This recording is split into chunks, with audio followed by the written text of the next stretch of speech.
Hello, hello, hello. Welcome to another The Special Marketing Live Show episode. And today we're going to talk again with Daniel Alegi about storytelling, about this misconception, how hard it is to start on storytelling, how many resources you need to do this. So please stay tuned because in a minute we'll be back to talk about it. See ya.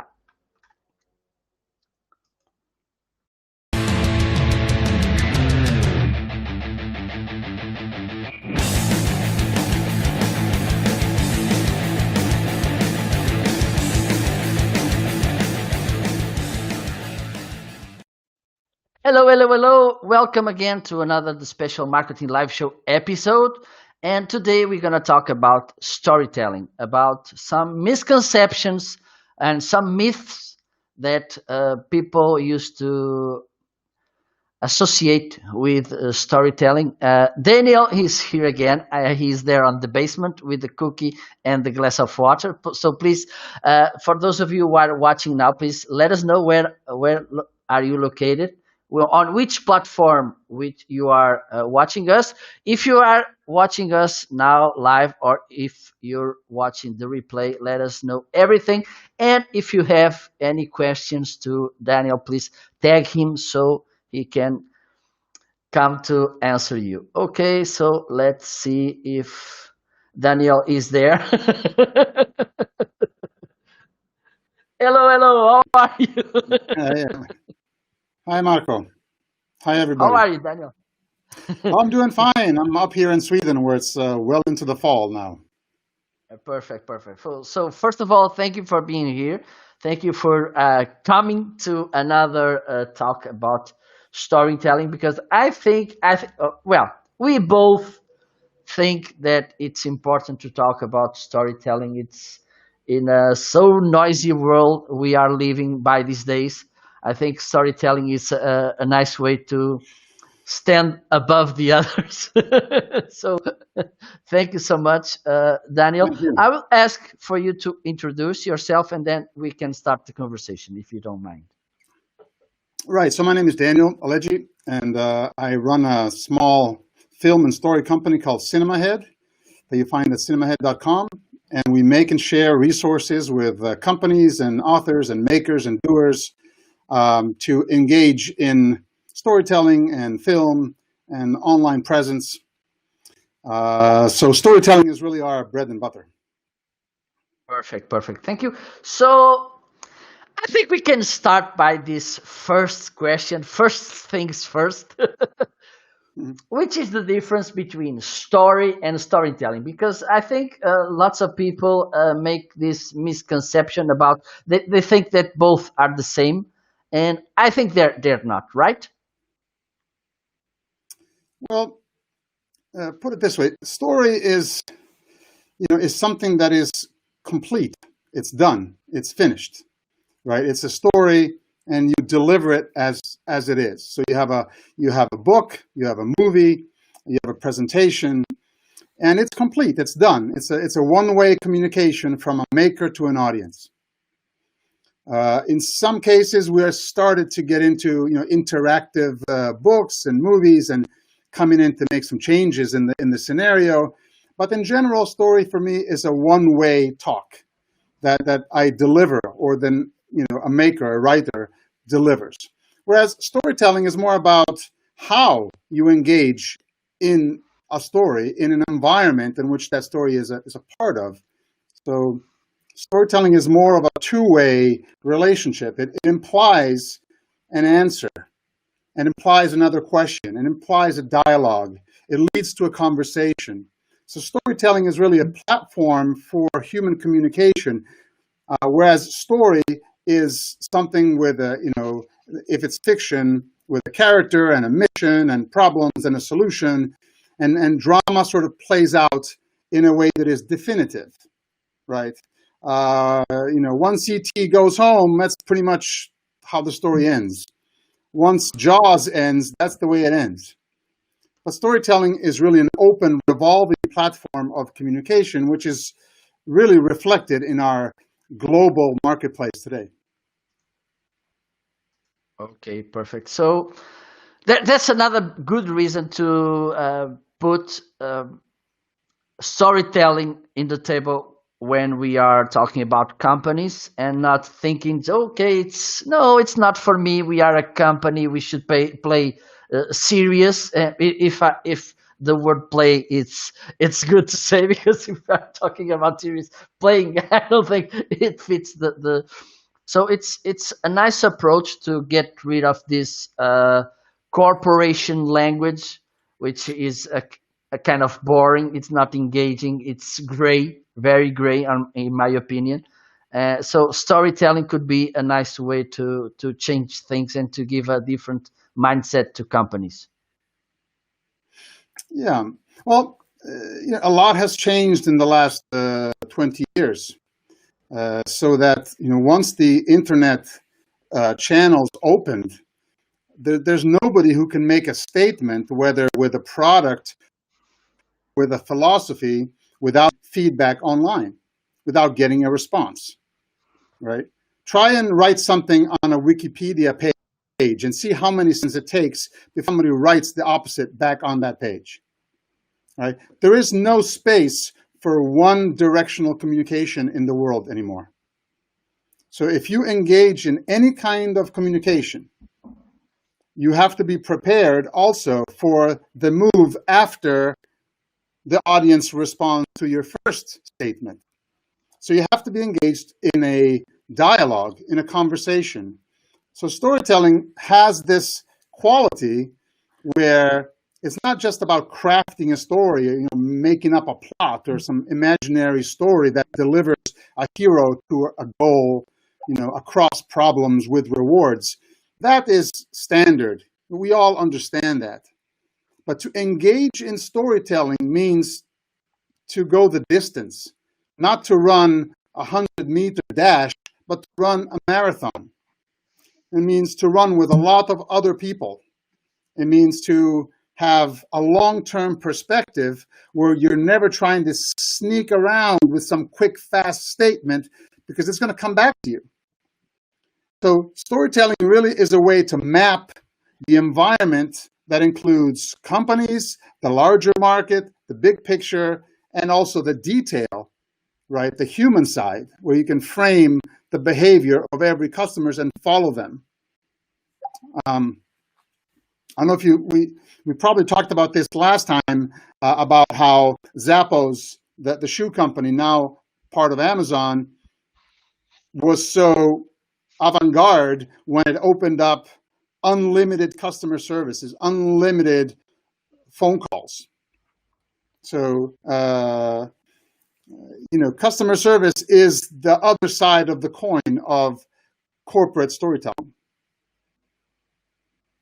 So what you're saying is that consistency and coherence plays a very important role when we want to approach storytelling in a corporate perspective, right? Yeah, I think one way to look at it that is really easy, I think, even for a casual participant in a conversation about storytelling, is the idea of asking for help, right? So there's someone asking for help, in the relationship between a product, a company, and its customers.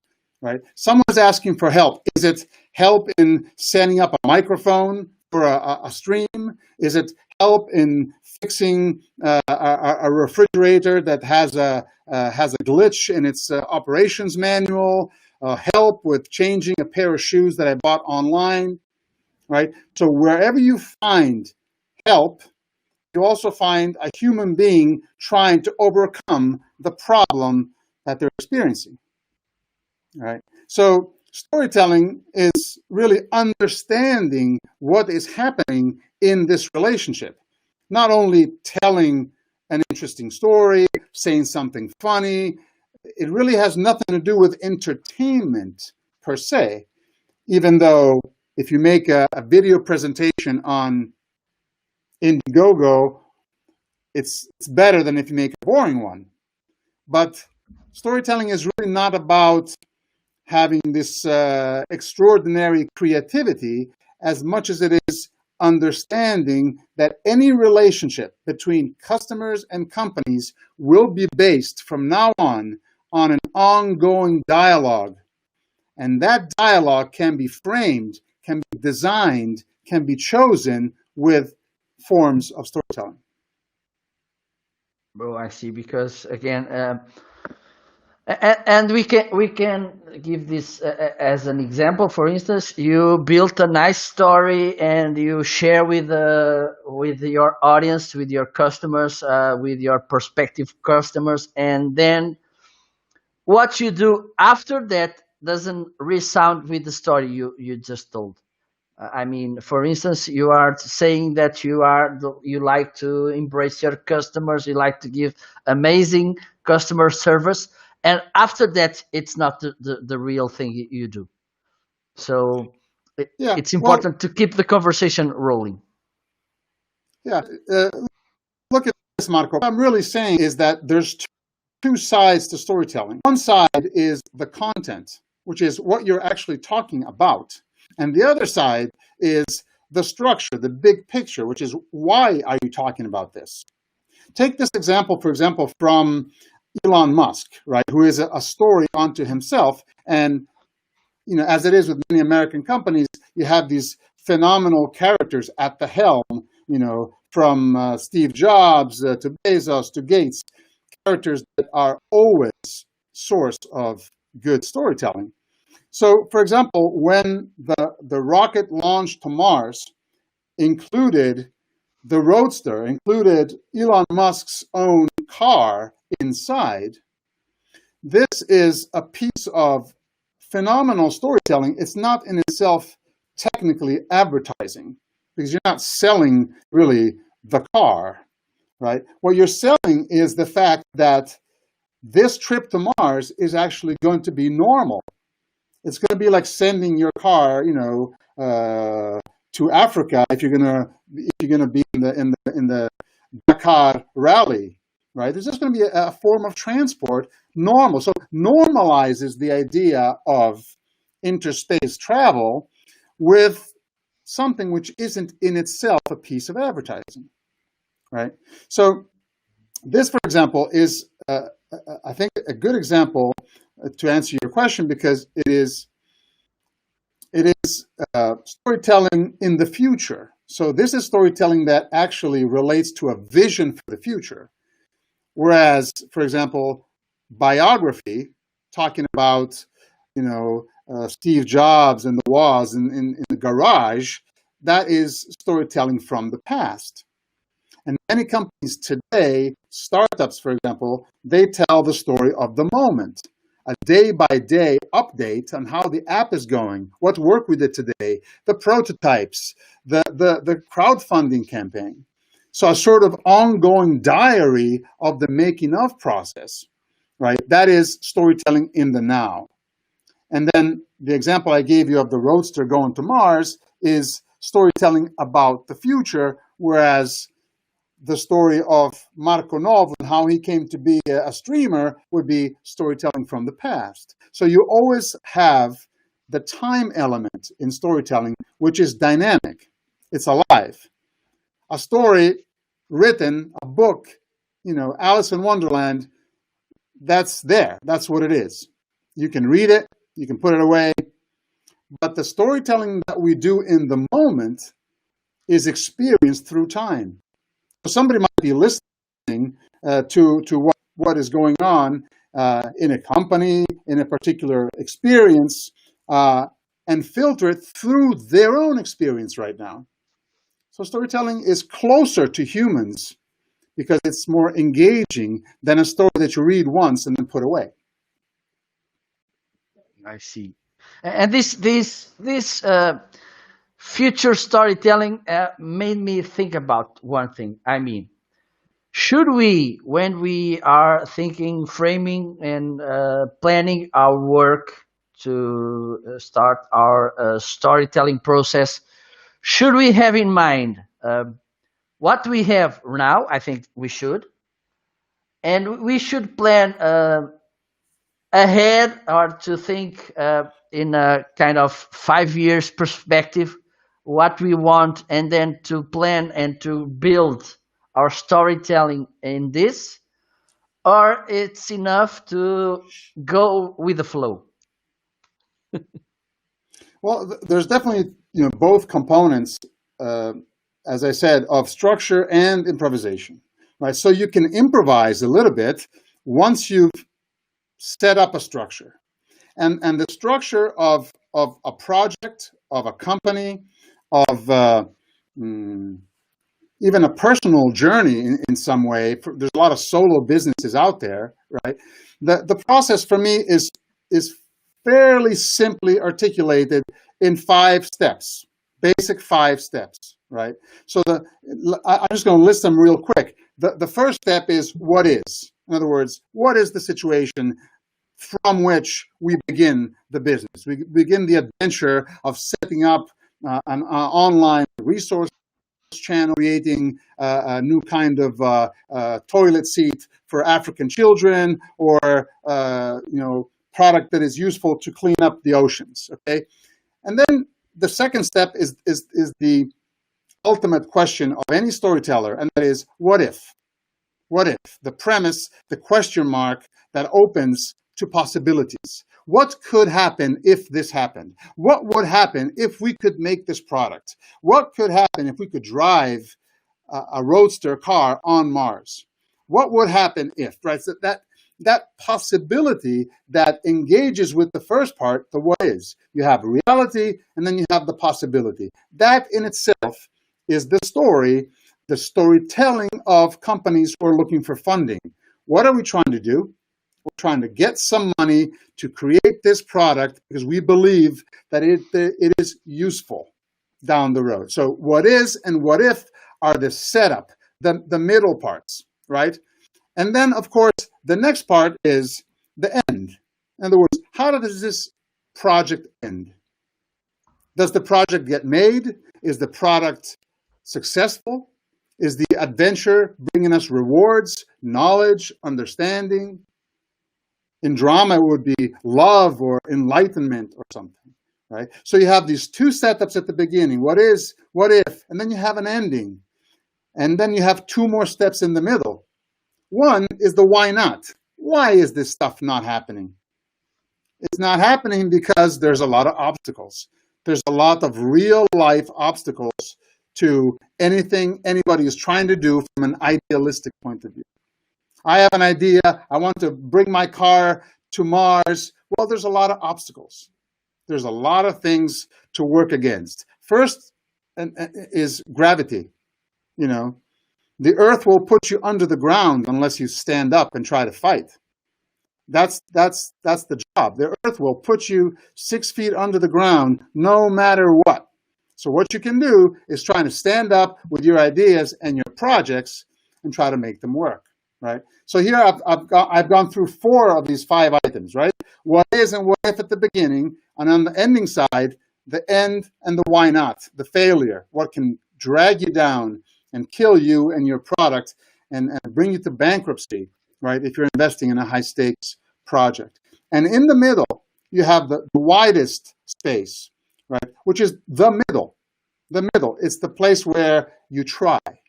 You try and do something. You try and take a step that resolves a problem. The middle is where iteration happens, right? In technology, we iterate applications, right? We just made an application, a storytelling application, and the iterations of every small step along the way, that's part of the middle, the making of, right? So that's the fat part in the middle, because we're always in the middle of a story, right? If you look at yourself now, you're in the middle of your life, you're in the middle of your career, you're in the middle of a show, right? And at this very moment, if I'm not mistaken, there's nobody else looking. So probably, this is really the middle, which you say, like, where am I coming from? Where am I going? Am I making the right choices? What could I do to improve my storytelling? What could I do, right? So there's the fifth part, the most important part for any company or person, business, organization, is to understand that they are in the middle of a path, driven by their dreams and their ideas, and going towards some kind of reward, satisfaction, solution, profit, etc. So Okay. these are the 5 steps. I'm sorry I went a little bit heavy on this, but I think it's not a bad thing. If you don't want to come and take my seminars and courses, you can get the pills in a couple of minutes. Well, I was thinking, and Miguel is there. Olá, Miguel, bem-vindo. Welcome, Miguel. I was wondering, should I think in this frame, in this 5 steps frame, should I think about me as a company or about you as a customer? You mean specifically me and you in this current relationship that we're in? No, just okay. I'm thinking about creating my storytelling. Okay, if it's the right word to say it. Yeah. And I'm looking at these 5 steps you mentioned. Okay, these 5 topics you mentioned. My question is, should I think about this only as a company? I mean, I'm the company. I should take a look at these 5 items. Should I look at me, or should I look at my customer, or if I should think about both of them? Did I make myself clear? For instance, what if my customer buys my product? What if? So is that clear? Yeah. So basically, you're going to be both. But you're not going to be both at the same time. You're going to be first one way and then the other way, right? So let me explain. Let's say, for example, in this particular case, right, I'm running a company that sells storytelling solutions that helps other companies find low-budget guerrilla solutions to their own storytelling. Okay?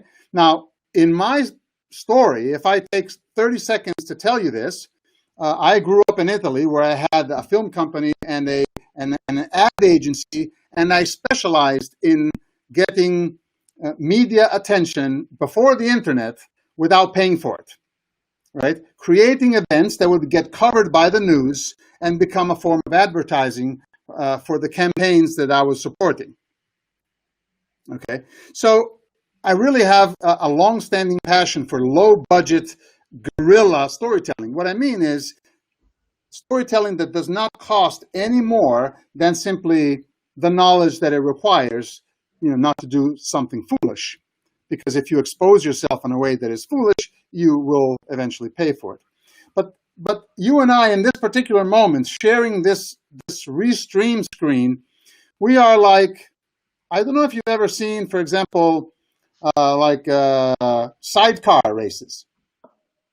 Well, some, yes. I mean, when you have a motorcycle and then you have a sidecar. Yeah, right? Yeah. So the two people are on the same team. Absolutely. But they do completely different things. Absolutely, yes. So one person is driving the motorcycle and the other person is jumping left and right to balance the vehicle so it doesn't tip over. Absolutely. Yeah, you're right. So this example is simply to show you that you can be on the same team.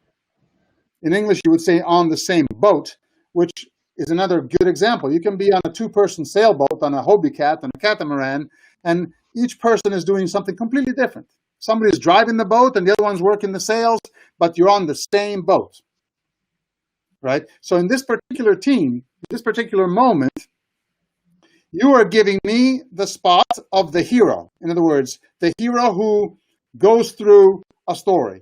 You are in another role, which is the role of the mentor. In other words, you create the environment. You know how this will end. At some point, you will say, thank you for coming. I'll see you in another episode. And you will have basically guided me through this that is your show, right? But in a customer relationship, the customer is the hero and the company is the mentor. So unfortunately, a lot of companies think that storytelling means to jump up and down and say, I'm the best, I'm the best. Right? And to have this ego-based approach that simply states on and on and on that my products are the best, that we're better than the competition, etc. And this is a position that we see even some politicians have this kind of approach. Me, me, me, me. And, you know, it's a little bit old. Because in the storytelling that we are engaging in now, there is a relationship between the audience and the hero. There is a relationship between the inside and outside of the story. So these positions are interchangeable, right? So, for example, if I'm trying to get onto your show and my microphone is not working, then you can help me get my microphone to work. That's what a mentor does. Absolutely. This is like Merlin, right, trying to get the sword, you know, to work for King Arthur. Or Yoda. Right. Exactly. So basically, I don't believe it is that important that you assign to yourself a specific permanent role. Mm-hmm. You will have a different role depending on what part of the story you're in. For example, one of the best ways for you as a host of an online show that has a following is to make the guests look good. In other words, your objective goes through the success of the other person. Absolutely. And since I know you're a teacher, I'm sure you've learned this in many ways, that there's no better success for a teacher than having a student who becomes really good at what they learned. Absolutely. That's the best possible success, right? So a company does the same. They teach their customers to be able to use the product, to be able to experience the product, and to help the company improve the company with feedback. That is a storytelling environment. That's not me saying, hey, my product is great. It's me saying, hey, let me know what you think of my stream so I can do it better next time.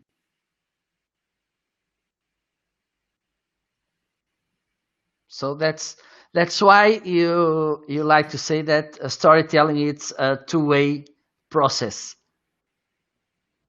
Right. It's a two-way process because you know the way that we live, you know, humans are storytellers and they are inspired by storytellers.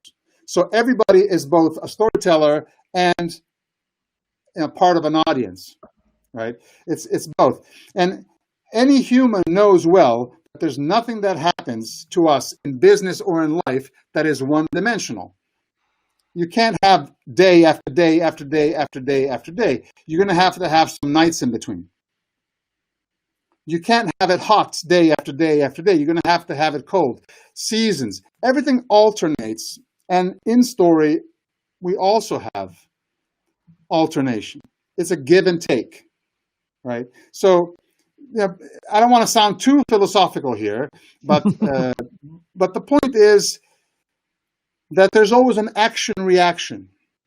We can never, as a business, put out an action that says, I want to do this. I want to achieve this. I want to dominate this market and have it happen without opposition. there's going to be opposition to anything that you put out there as your mission, as your purpose. There's going to be a reaction. That reaction is going to come from the earth that will pull you down to the ground. It will come from other people who will respond to what you're saying, hey, I have something better. Or saying, this is useless. Or saying, this is too expensive, etc. So you will find a friction, just like if you fly, you find friction in the air, right? But at the same time, the air supports your flight. So a product is basically contradicted by its opposition, but it's also supported by it, because all the feedback that you get makes you better, right? So that's what I mean by two sides of the coin, is that there's going to be a side where things work, and then there's going to be a side where things don't work. These two sides will alternate, and they will continue to alternate, because that is the nature of, an image comes to mind, this Oriental image of the yin yang, the opposites that are connected in a way that they cannot be separated. They exist because of each other. And success and failure are two sides of the same coin, right? So I think a good storyteller is actually somebody who's really good at keeping that coin flipping in the air.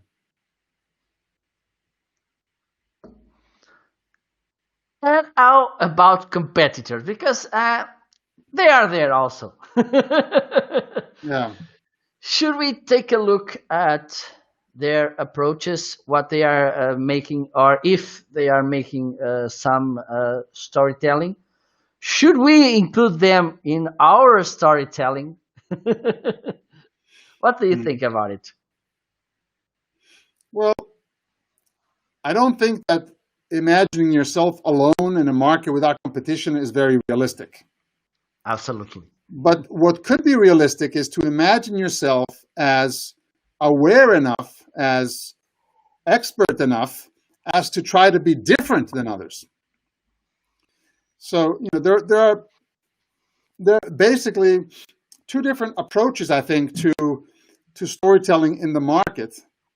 One is a mainstream approach, right? It's an approach where, you're talking about aiming to please the customer, aiming to please, saying the things that you think people like.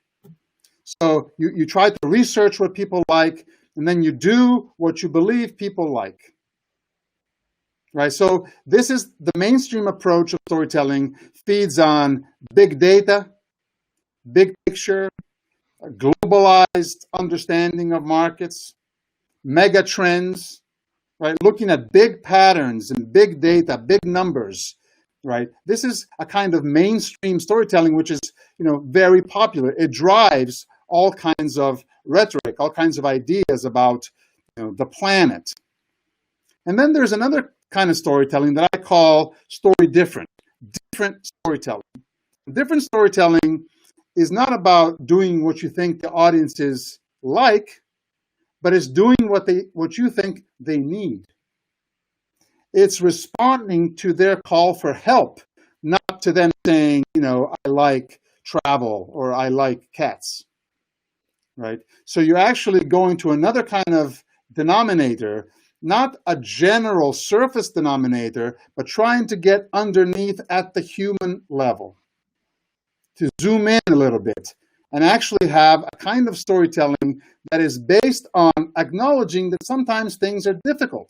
I know you're trying to do this with my product. How is that working? I know you haven't succeeded because we're still working on this upgrade. But we can help you. We can help you with customer service. We can help you by keeping you posted on what we're making. So the different storytelling is the human storytelling.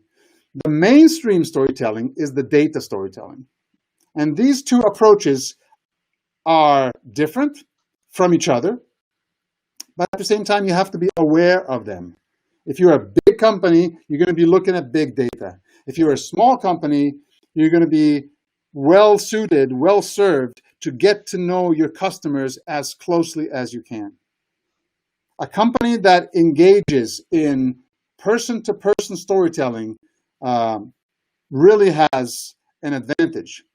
And some large companies are beginning to do that as well, to actually try to know their customers. You can call it fidelity, or you can call it assistance.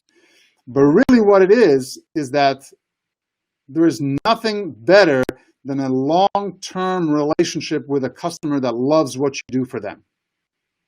Absolutely. And that is storytelling. Even if we're not writing a story about that in particular, but we created an environment in which our approach, our strategy will be known. People will know that this is how we work with our customers. So in a way, there's storytelling by words and there's storytelling by example.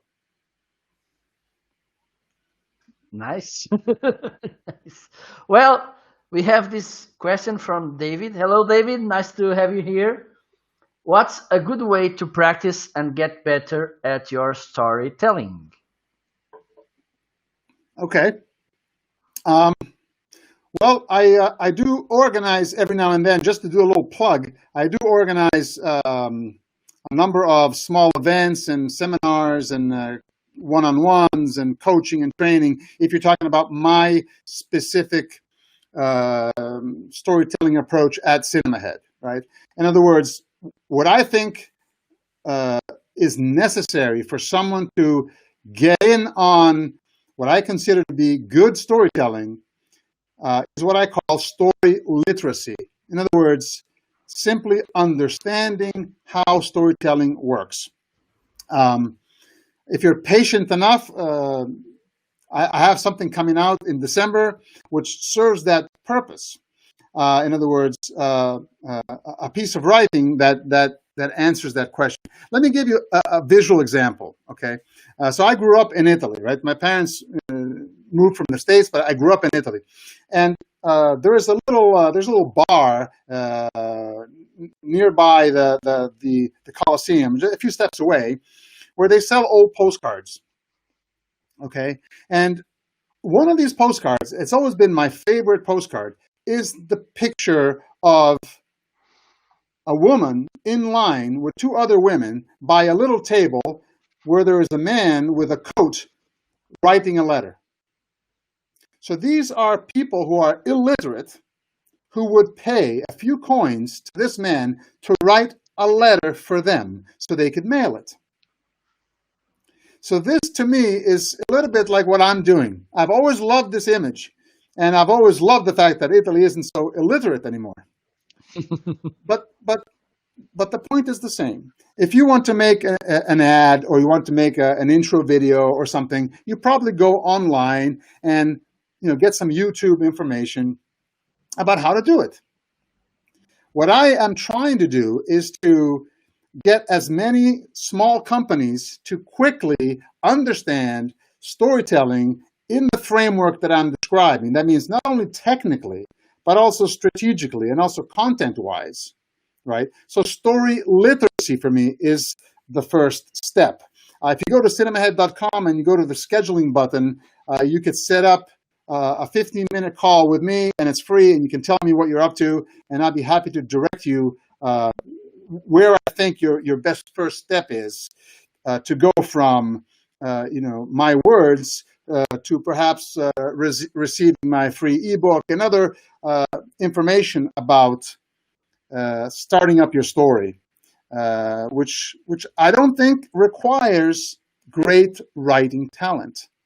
This is something that I mention every time I'm hosted by a show, and that is, you don't need to be Nabokov or Dostoevsky or Scott Fitzgerald to be a good storyteller or to help your organization with better storytelling. It's not about crafting cool words or fun sentences or wacky plots, even though there's something to that as well. But storytelling as an environment of growing relationships between you, your product, your mission, your audience, that includes your customers and you as players in the same scenario. That's what I'm happy to share. Perfect. So, David, you got your answer.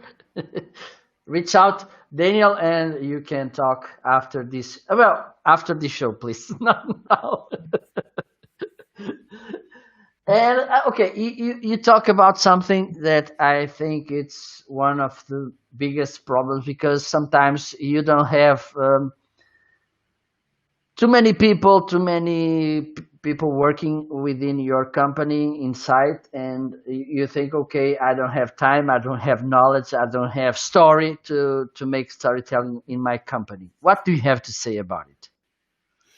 Okay, I guess my focus is on removing, in a way, from the notion of storytelling, the idea that this has to be guesswork. In other words, that you can, basically kind of guess your way. Oh, maybe I can try this, maybe I can try that, and get into this grind of trying to come up with some great storytelling idea. I understand that this is what people think in the mainstream. The storytelling is necessarily a creative process. And to a certain extent, it is. But as an example, right? If you imagine an ocean, right? You're in Portugal, right? You have a nice Atlantic Ocean in front of you. You can look at the Absolutely. ocean from a mega perspective as an ocean, or you can look at the ocean as, a very large number of drops. Okay, so when I'm talking to groups of people who are interested in storytelling, I'm thinking of drops. I'm not thinking about crossing the ocean or doing anything majestic. I'm talking about understanding the raw elements of storytelling and trying to see how many of these elements do I actually already have. And I'm guessing that most people have all the elements of storytelling pretty much already in their bag. They just have to refine them a little bit, right? They need to sort of sharpen their tools so that their story kit is available, that they can use their story kit in any situations to find the story, understand the story, and act upon the story. Let me tell you just one more thing about what I mean. And that is to say that some stories are stories that you make. Right, makers. Right. Okay, I'm the guy that makes the stories, creates the stories. I'm the creative, etc. That is obviously a group, right? And I think anybody who has come up with any kind of story feels like they're in their group. Then there's another category of stories, and that's the stories that we're exposed to, the stories that we hear. Marco, you said before we are exposed to a lot of noise. Right. There's a lot of noise because everything we are exposed to is some form of storytelling. It's somebody basically putting out there something that they think is good for them. Now, first of all, we have to think about something good for us and good for the other, right? The more you think about the other, the better it is for you. Right? Everybody who puts out free shows and free products and free ebooks and free events does it not because they want to give away their value, it's because they want their value to be trusted. They want to be trusted by customers who know that they are constantly bringing in good content. Right? I come on your show, if you lose customers, then you've lost the value. If I bring you a few customers, maybe on the replay, right, then maybe that's useful. Okay, so not everybody who is in storytelling is a storyteller. Another aspect is to be a filter. In other words, to be able to filter what's coming to you in the ocean of voices and noises out there. Right? And people who live under dictatorships, they know very well that they listen to what the dictator says, right? In the history of dictatorships, the people who could actually see through what was being said were better off. Because it's very easy just to fictionalize everything and just say something and expect it to be believed. So the more story literate you become, the more you understand the basic steps, the basic principles, the raw elements of storytelling, and the more vaccinated you are against things that aren't true, right? So in a way, I have a feeling that storytelling as a global mega trend, which it is a little bit considered like something kind of phony. Like if I'm storytelling, then I'm not telling the truth. If I'm storytelling, I'm making stuff up. I don't know if Marco, if you have this feeling as well, but to a certain extent, what I'm suggesting instead is that storytelling is not really about whether you are in a realist moment or in an imaginary moment. It's about understanding that we exist within an environment in which these opposites exist. The true, the false, the old, the new, the safe, the unsafe, the familiar, the unfamiliar, the good, the bad, the rewarding, the disappointing. All of these things exist, and storytelling is the moment of transition between them. Psychology become action. How does dream become reality? How does the product prototype become a product release? How does an infatuation become a marriage or a relationship, right? So when you take these opposites apparently contradicting each other, you realize that storytelling is actually the energy that flips that coin over and over until they become connected. So the familiar and the unfamiliar are not necessarily good or bad. The unfamiliar remains unfamiliar until you explore it a little bit, and then it becomes more familiar. The creative process is full of these kind of adventures, right? And it could go the other way around. You could meet something familiar, step into your family one day, and realize, like, gee, it feels like I've never been here before. Who are these people? Right? And suddenly the familiar becomes unfamiliar. Your country becomes unrecognizable. Or some place is no longer the place that you remembered and loved so much. Right? So storytelling is that vibration, if you allow me the hippie term, right, between A and B, right, between opposites, between being a kid and being old. The in-between is your personal storytelling. That's your middle. That's your life. You don't need to be Tolstoy. You don't need to be a great writer to say this. You can start by recognizing some of these elements so you can map out, in some cases, your business, in other cases, your life. Absolutely. And well, by the way, hello, Alberto. Nice to have you here. Un saludo. Because when you're a small company, one of the things you have is, okay, you have to struggle with the big companies, right? And also you have to, I think you have a closest relation with your customers, with the people, even with the community. I think we are more close to that little shop in the corner than with the big supermarket in the Yeah. yeah. And so this is also about identity, about branding, don't you think, Daniel?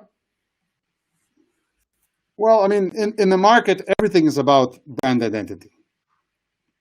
There's no question about it. And this is often, I think a difficult issue for people, say people trying to present themselves on LinkedIn or anywhere they are asked to produce a static form, a static representation of who they are. So you write a CV on LinkedIn, or you write a short brief on what you do, and it's a static moment.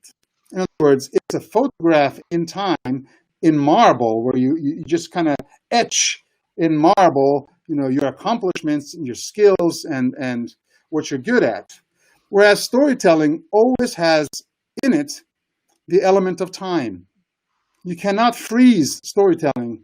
You have to experience it dynamically. It's always happening. So the storytelling really is, in a way, the environment of change. you have to be in tune with change to understand that that's what the different storylines, all the different forms of storytelling that are happening are responding to their own understanding of the change that's happening within us as a race, as a planet, as a company, as a country, as a family, as a person. Right? So, for example, you might have been, especially in this year, you see, very interesting, all humans have had yet another experience which everybody shared, right? Because humans have shared experiences, but you don't stop someone in the subway and say, "Hi, do your feet hurt?" You normally don't do that. Yeah. No, I don't. but this morning somebody came to my house to check the chimney, a chimney sweeper, and the first thing they said was, "How are your parents?" So the chimney sweeper walked into my house and said, "How are your parents? How are they doing? I know they're old." So the opening of new channels of storytelling, because the chimney sweeper and me and you and Marco and Alberto Gomez and everybody who's out there has had the same experience of this coronavirus, right? So when we have a shared experience, we can build on that to create a bridge between identities. I can say to you, I know what you mean when you tell me that you haven't seen your parents in 6 months. I can say I haven't seen mine in 9 months, right? And this is an element of closeness, an element of a different kind of storytelling that connects us, right? So that in a way we are more connected now that we're distant than we were when we were close. And to a certain extent, the closer we are, the less manipulation, the less effort is needed to do storytelling, even for your organization. Because if a bridge already exists between you and me, I don't have to build the bridge with my storytelling. I can walk across that bridge with the storytelling. Right? Nice perspective. Yeah. This is why the current image on my website on cinemahead.com is an old jungle bridge in Thailand, because I really believe that building bridges across small canyons is one of the most metaphorically sound examples of humans trying to do something. You're standing on the side of a canyon, you have to get to the other side. How do you do it? Right? That's storytelling, right? A, beginning, one side. B, objective, get to the other side. And C is the middle. What do I do here? How do I build this bridge, or how else can I get through? It's too wide for me to jump. What do I do? And human beings throughout history have always resolved this problem somehow. Right? So I think that even simple examples like this, when I'm talking to companies about their storytelling, I don't give them fancy examples. I don't say like, "Oh, look at how Amazon delivers pizza in LA with drones." Honestly, that's not a story that I think is very close to a small company in Europe necessarily. Because we can all admire and in awe at mega technology and big money and how everything is possible if you have all the money. Fine, but what about small companies that have don't really have extra money for advertising, don't really have technical skills to do in-house ads? And I'm thinking, why don't you up your storytelling skills a little bit? Get yourself a story kit that you can share with your company and start to generate the kind of storytelling that you can afford and that is in tune for your customer base locally, or in any case, not mega, right? So perhaps, I guess, this mini chapter would be called "Why Small Companies Should Not Imitate Amazon in How They Deliver Their Products." Absolutely. Well, we are bridging to the end of our show, but We will have another one next month. Alberto is saying he's saying he haven't seen his father's. Right. You see, I don't know who Alberto is. I don't know if Marco, you know him, but I immediately feel for you because I know exactly what you're saying, and it's just an example that when more people feel the same things, this is not a negation, of capitalism and all the competition that we like to have.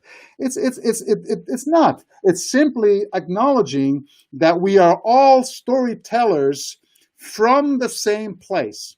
In other words, we all have, a human side that is, feelings, brains, the soul, the feet, all this stuff.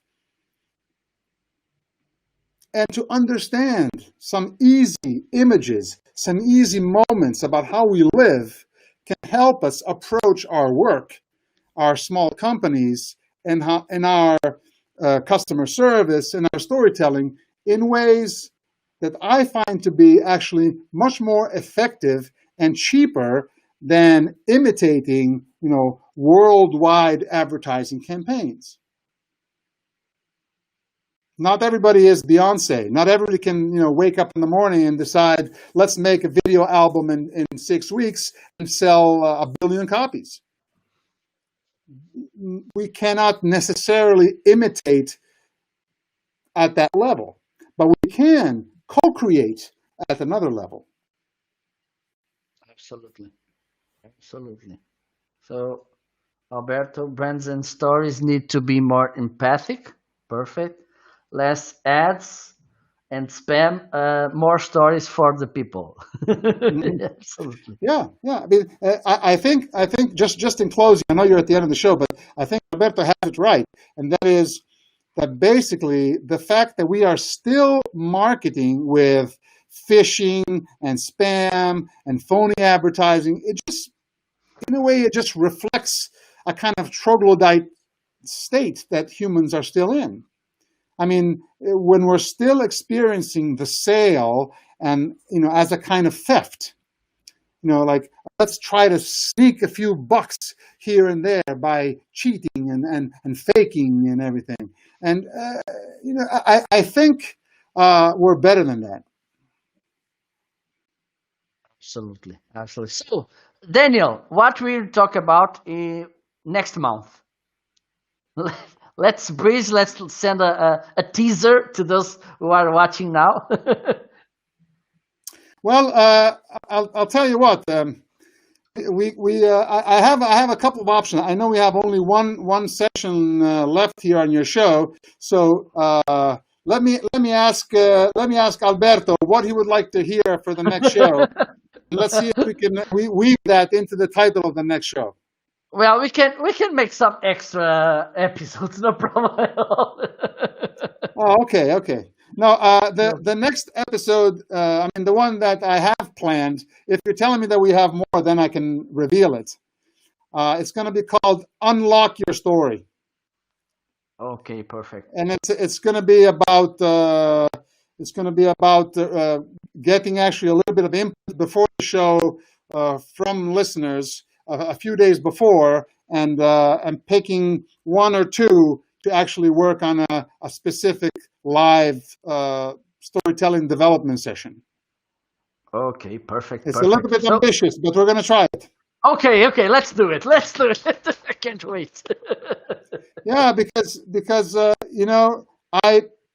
really have one big defect. I mean, I have a lot of defects, but the worst one is that I'm really happy to give away everything I know. Perfect. So, Daniel, thank you so much. Grazie mille. Prego. Alla prossima. Well, I think I had two more Italians. We spoke Spanish in the conversation, and it's always a pleasure to have guests from Italia. Potremmo fare poco portoghese também. Muito bem. Well, Alberto is saying also, grazie mille. Well, thank you so much. Thank you for Okay. those of you who's well, do you want to send a last message, Daniel? Um, well, I just want to say that I have on the cinemahead.com. I just opened a new channel which is called Combos, where there's recorded talks, about 20-minute talks about storytelling with different other people, like one-on-one conversations about storytelling. It's a link to SoundCloud, so we have a lot of interesting material. Plus, you can watch films and my ads and my work through cinemahead.com or danielegi.live. Let me see.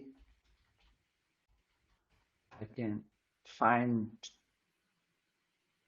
your. There you go. Did I say it right? Okay, I can see it. It's under combos.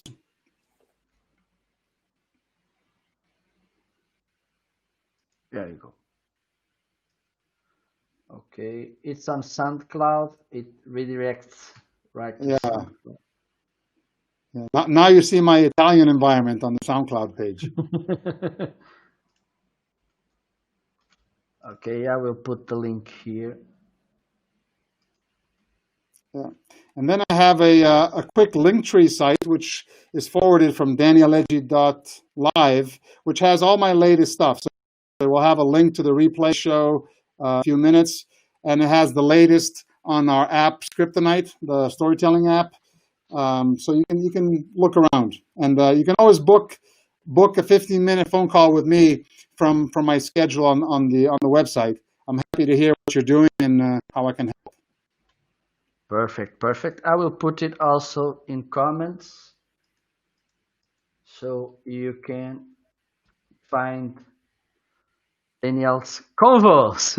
So, Daniel, thank you so much. Thank you so much for all of you who were watching us now live and who will watch the replay. Please, if you have any questions, drop it on comments so we can answer to you.